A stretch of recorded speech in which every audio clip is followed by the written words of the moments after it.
Salut! Une petite réac enregistrée dans un cadre un petit peu spécifique puisque je suis chez ma mère pendant un petit moment et donc étant donné que je savais que ça allait durer un certain temps et que ce serait cool d'enregistrer quelques réacs entre temps, et ben j'ai amené ma petite webcam pour pouvoir faire ça en évitant de parler trop fort. Mais voilà, donc on va changer d'endroit pendant quelques jours pour ces vidéos-là. J'espère que ça vous dérangera pas trop. Ça va être l'occasion de parler un petit peu de la suite de cette série, de quelques commentaires que j'ai bien appréciés, notamment par rapport à l'épisode précédent, mais surtout l'approche de la série Fullmetal Alchemist Brotherhood que je craignais, que beaucoup de gens ont pointé, c'est-à-dire que oui, les premiers épisodes vont vraiment résumer très rapidement ce que la série de départ, la première série, avait mis plus de temps à faire. Et certains ont lancé l'argument que c'est un petit peu ce qui se passait dans le manga. Dans le manga, ça enchaînait les choses assez vite pour certaines raisons. Et je vais le dire de façon super claire, ça, c'est quelque chose dont je suis au courant, que je connais bien, puisque beaucoup de mangas font ça. Beaucoup de mangas mettent en avant leur concept, leur première confrontation, leur premier mystère, leur première intrigue, assez rapidement pour ne pas perdre le lecteur. Tout simplement, parce que on doit captiver l'attention du lecteur et on a qu'un nombre restreint de pages à faire, et donc on doit utiliser notre premier chapitre, voire nos deux premiers chapitres si vraiment on a assez de temps pour ça, pour vraiment capter l'attention. Donc on doit faire assimiler beaucoup de choses et mettre en place une intrigue qui a des enjeux importants de façon rapide, de façon à ce que le lecteur en ait assez pour son argent, entre guillemets. Et le petit souci avec ça, c'est que très souvent, tu as l'impression que le manga rush un petit peu les choses au début alors qu'il devrait prendre plus de temps d'instaurer, malheureusement. Mais en même temps, s'il faisait pas ça, il perdrait pas mal de lecteurs et il pourrait même pas décoller.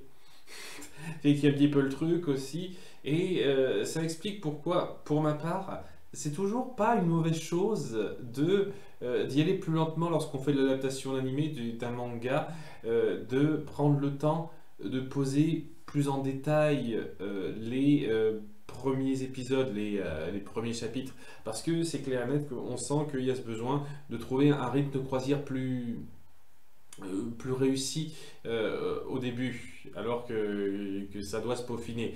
Et ça se ressent dans pas mal de cas, et le cas Dragon Quest, la quête de Dai, une fois de plus, c'est exactement ça dans la première version et la version récente qui s'est finie il n'y a pas longtemps. C'est-à-dire qu'il y avait deux chapitres qui étaient alloués au premier conflit de Fly, et ces deux chapitres, on les a regroupés en un seul épisode dans le reboot, alors que dans la première version, eh ben, on a fait deux épisodes pour prendre le temps d'instaurer l'ambiance, le personnage et le conflit, quitte à ce que ça soit un peu plus longuet, que ça en rajoute un peu par-dessus.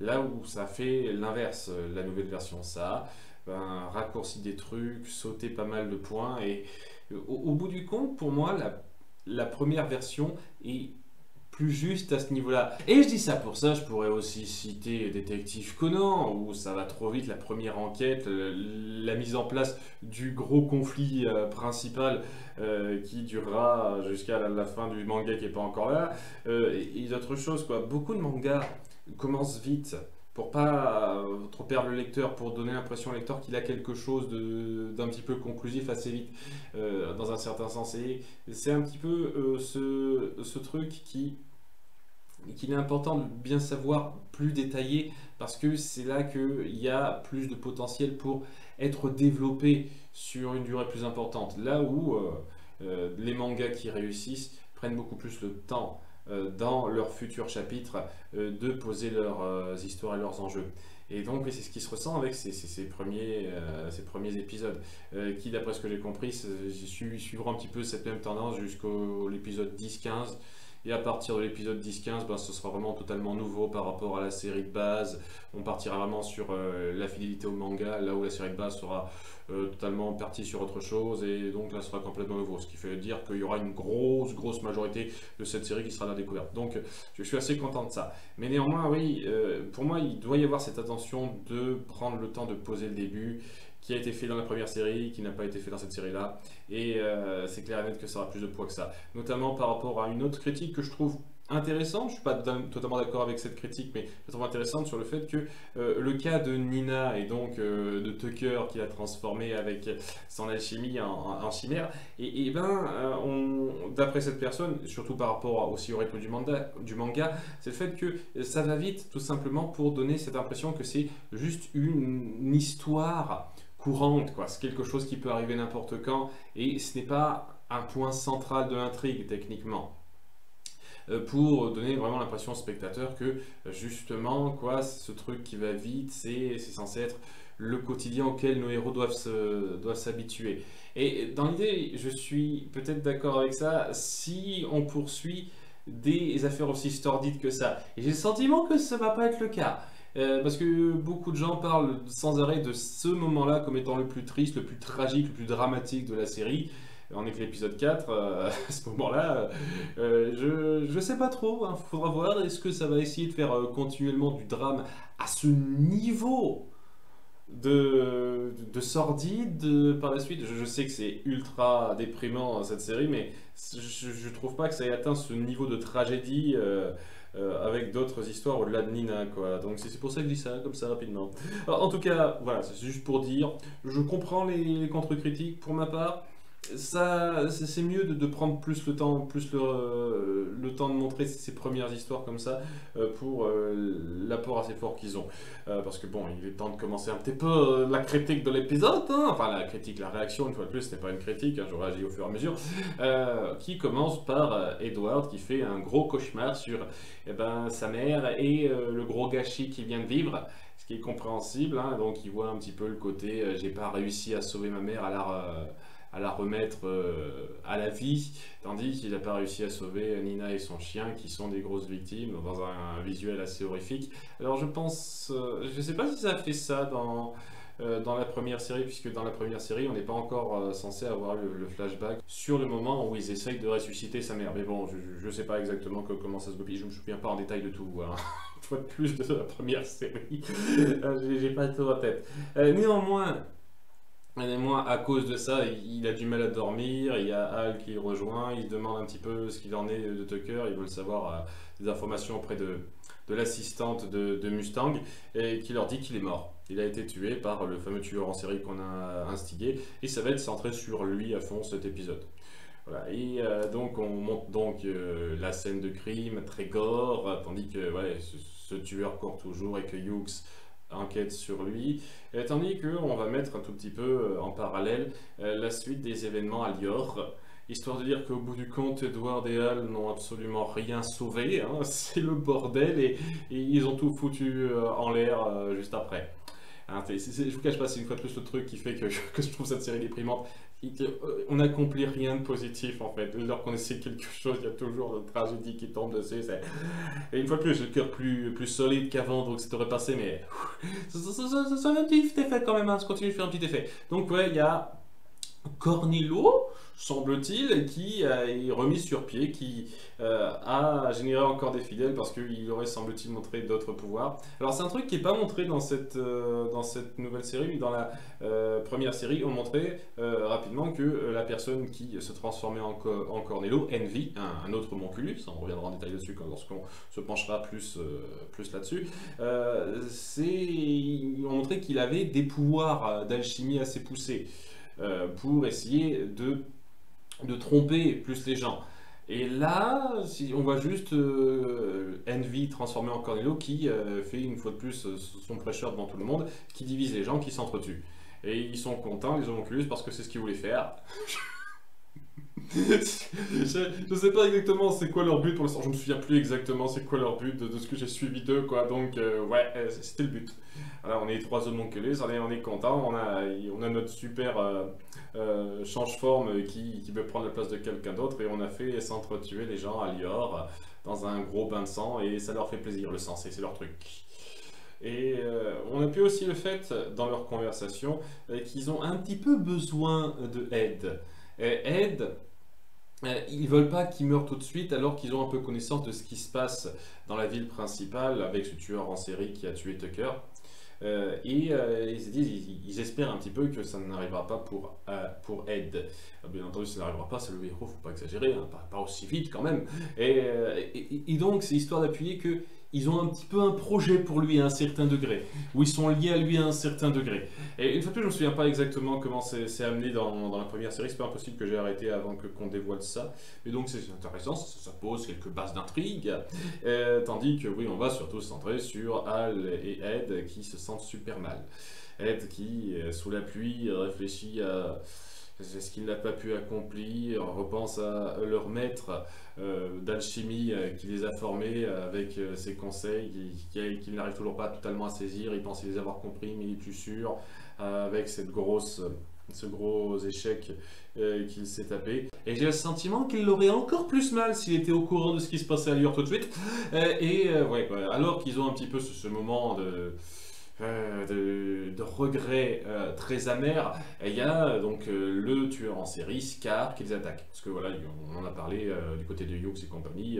On a repéré qui c'est ce gars, il se fait appeler Scar parce qu'il a une cicatrice. C'est un truc, c'est comme dans Le Roi Lion en fait, hein. Il s'appelle Scar parce qu'il a une cicatrice. Chaque fois qu'un personnage a une cicatrice, il va se faire appeler Scar, apparemment, c'est mon truc.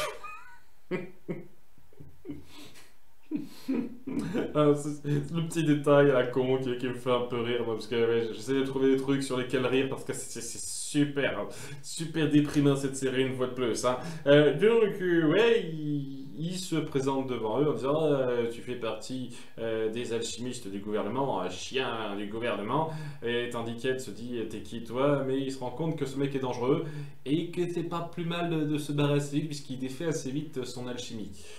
Tandis qu'il profère le fait que l'alchimie va à l'encontre de Dieu, en fait, et qui montre vraiment de façon claire que c'est un homme de foi qui considère que c'est totalement une hérésie, les alchimistes. Et on donnera une explication, une raison plus détaillée à ça à la fin de l'épisode. Et voilà, il se retrouve dans une situation où le mec est vraiment très puissant et ils peuvent rien faire d'autre que se barrer parce qu'il a l'air beaucoup trop fort pour eux. Et ce qui est clairement le cas, hein, ça a l'air d'être vraiment quelqu'un de très difficile à gérer, tandis qu'il fuit et que, en dépit de leur effort pour se barrer, ils finissent par être acculés. Ils essayent un tout petit peu de se battre contre lui, mais le mec, il a cette espèce de truc qui s'appelle la destruction organique. Voilà, il peut détruire de la matière ou de la peau, des organes, rien qu'au contact, ça c'est quand même assez puissant. Et donc il détruit l'armure de Hal. Et une grande chance pour lui qu'il est juste lié au petit symbole qu'il y a sur le dos, hein, sinon il l'aurait dans le cul. Et il y a Ed qui est pas prêt à le lâcher, qui essaye de se battre un petit peu avec lui, mais qui se fait détruire. Le bras mécanique, j'oublie toujours comment ça s'appelle ce truc-là. Ouais, très vite, hein, ils sont vite laminés, quoi. On voit le niveau, la différence de niveau, et le fait qu'ils ont encore beaucoup de choses à faire pour être à niveau avec les plus puissants. Et donc, ils sont sur le point de se faire tuer. Il y a Ed qui essaye de faire jurer au gars qui semble avoir de l'honneur de laisser son frère tranquille s'il se laisse tuer. Moi, c'est tragique, mais pile poil à ce moment-là, évidemment, à effet timing, il y a il y a Roy Mustang et toute la police du coin qui arrive pour stopper le gars dans son attaque. Étant donné qu'ils ont des flingues, etc. Seulement le gars, son truc, c'est la super rapidité, il esquive tout, quoi. Il y a Roy qui se dit, ok, tu veux te frotter à moi, tu vas voir. Seulement, il y a son assistante qui dit, arrêtez d'être con. Il pleut tout de suite et vous pouvez pas utiliser votre pouvoir de feu. Ah merde, j'ai oublié. C'est ce genre de choses qui n'aident pas vraiment à poser au personnage. C'est un peu le problème, je trouve, avec ça. C'est 3 fois rien, c'est pas gravissime, c'est juste que ce côté tête en l'air du personnage, ça aurait été cool de l'appuyer un tout petit peu. Parce que là, ça sort comme un cheveu sur la soupe, quoi. Je veux dire que c'est bon, il a une certaine expérience, Roy Mustang, quoi. En tout cas, plus qu'Edward à un certain degré. Le fait qu'il se rende pas compte qu'il pleuve et qu'il puisse pas se battre, c'est vraiment Si on montrait qu'il était tête en l'air, que c'est un peu son côté tête brûlée, je sais jamais, il est tête brûlée alors que sa spécialité c'est le feu. C'est quelque chose. qu'aurait mérité d'être un tout petit peu instauré avant pour qu'on comprenne d'où ça vient et que ça fasse pas juste blague du moment rapide et puis c'est tout quoi. Donc c'est Armstrong qui s'avance pour lutter contre lui et qui parvient un tout petit peu à se mettre à niveau avec lui, mais qui semble quand même avoir un petit peu le désavantage. Seulement voilà, il est pas tout seul, donc il essaie un petit peu de jouer sur sur sa vie quoi, pour se sauver un petit peu et permettre aux policiers, donc aux gars de l'armée, je dis aux policiers, c'est plutôt pas les gendarmes, c'est quoi leur grade à ces cons-là? Je ne sais pas exactement. Bref, aux autorités de l'avoir tiré dessus, mais ça marche pas tant que ça, il se prend juste une égratignure et il décide de se barrer, alors qu'on découvre. Il a la peau un peu foncée, un regard particulier, je pense, je dis peut-être une grosse connerie, n'hésitez pas à me reprendre, qu'on essaye de donner une sorte de parallèle hindou à sa backstory. Je dirais que c'est ça, puisqu'on dévoile après coup que c'est un Ishval, voilà, Ishval, hein, on avait déjà parlé de ça avant. Il venait d'une contrée du pays qui s'appelle Ishval, où il vénère le dieu Ishvala. Tout tourne autour de ce mot-là pour eux apparemment. Et le truc avec ça, c'est que ouais, ils sont peut-être pas super bien vus par l'armée. Il y a eu un débordement, il y a eu un soldat qui a tué une de leurs enfants. Donc il y a eu une guerre civile suite à ça. Et pour enrayer cette guerre civile, l'armée a fait appel aux alchimistes d'État afin de purger le coin. Et donc oui, on comprend un petit peu pourquoi il les a mal, hein. Il les a pas à la bonne cela, hein. C'est évident, on comprend un petit peu d'où ça vient et que ça va un petit peu au-delà de la simple foi chrétienne, dire oh vous êtes anti-chrétienté. Non, c'est surtout que vous, chiens de l'armée, vous n'avez aucun respect pour la vie humaine, contrairement à ceux que je représentais avant, et je suis prêt à aller au-delà de ces interdits que je me suis donné pour lutter contre vous. Parce que il a acquis le principe d'alchimie, mais pas totalement. Parce qu'on précise que l'alchimie repose sur trois principes, la compréhension, la déconstruction et la reconstruction. Lui, il s'arrête à la déconstruction, donc il détruit les trucs. Voilà, c'est vraiment, mais à un niveau alchimique, donc direct, d'un coup, quoi. Comme Harry, il n'a pas besoin de cercle de transmutation. J'imagine que c'est peut-être pour ça que ça s'arrête à la déconstruction. Sans cercle de transmutation, n'importe qui peut faire la déconstruction, peut-être. Je ne sais pas, ça n'a pas été clair là-dessus, peut-être que ça en donnera plus par la suite, mais voilà, on voit que c'est quelqu'un qui a une dent très, très sévère contre l'armée et les alchimistes d'État à cause de ça. Au passage, dans le petit flashback, on montre rapidement l'attaque, la destruction d'Ishval par les alchimistes. On voit rapidement l'alchimiste écarlate qu'on avait un tout petit peu introduit dans l'épisode 1, qui jouera, je suis sûr, un rôle important par la suite. Et ça se termine donc sur Hal et Ed qui ont un peu survécu à tout ça, pris dans ce feu-là, se disputent un peu, ils s'engueulent de façon peut-être un tout petit peu comique, un petit peu trop comique par rapport à ce que représentait ce grand conflit. Je trouve pas que ça... je trouve pas que ça allège l'ambiance, je trouve que ça la dérange un petit peu cette ambiance-là après ce qui vient de se passer. C'est trois fois rien. Je trouve pas que l'humour soit trop lourd, c'est juste qu'il est un tout petit peu too much à 2-3 moments s'il a. C'est-à-dire que je préfère largement ce qu'on nous donne là par rapport à d'autres merdes où l'humour gâche absolument tout ce que veut faire de votre récit global sérieux, mais juste vous restreindre un tout petit peu là-dessus, ce serait peut-être pas plus mal. J'avais pas souvenir que c'était à ce point appuyé dans la première série, et d'après certains commentaires, ça a l'air d'être le cas, quoi. Mes souvenirs ne sont pas faussés de la première série à ce niveau-là. Ça va peut-être être, je pense, le souci le plus important si ça continue sur cette voie-là, d'appuyer le gag où il faut pas trop le faire. Enfin bon, malgré tout, on voit qu'ils s'inquiètent l'un pour l'autre et qu'il faut qu'Hal pense à sa propre vie. Il faut qu'Ed pense à sa propre vie du point de vue d'Hal parce qu'il doit continuer à aller de plus en plus dans la chimie pour pouvoir corriger ce qu'il a fait.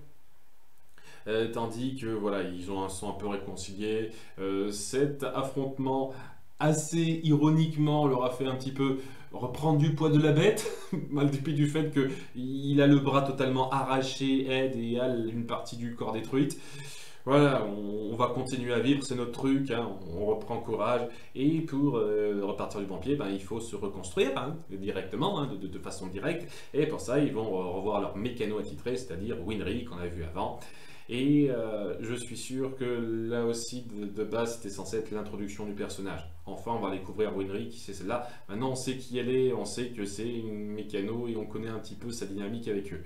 Ça va pas être une surprise, c'est un changement une fois de plus, de montrer ce flashback avant, un peu bizarre par rapport à l'intention de base, mais bon, on verra bien. Donc la suite, ça va être retour à notre maison d'enfance, retrouvailles avec Winry, et en espérant que ce soit bien. En tout cas, en termes de rythme, je tiens à le dire, ça allait.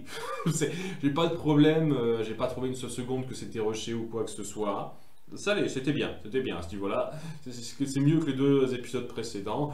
La menace Scar est quand même assez impactante, hein, et sa backstory est très forte sur le principe.